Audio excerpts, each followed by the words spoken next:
термоцентралите Битола и Осломе изградени се тамо кај што се изградени, затоа што тамо имала лежиште на јаглен. Јагленот одамна се укажува, а отприлike и се знаело колку се резервите утврдени за јаглен и колку години.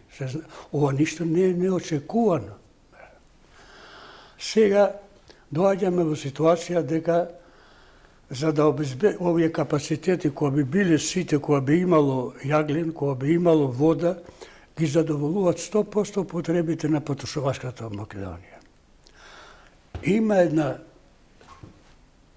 непретпоставка, сигурно, дека последните години, мислам 10, 15 години и така натаму, откако се либерализираше енергетскиот пазар во светот и така натаму, овде била ориентацијата на увоз на струја. Лесно било досега, jer од тој увоз струјата во светот била во поголеми количини и била релативно поевтина. Ама никој не размислувал за моменти кога тамо ќе дојде до ваква ситуација.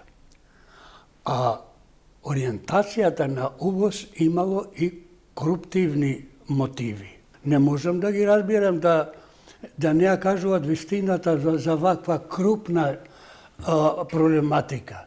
Да рече дека ние го пуштивме, сега преземна мерки, пуштаме вториот блок во Битола.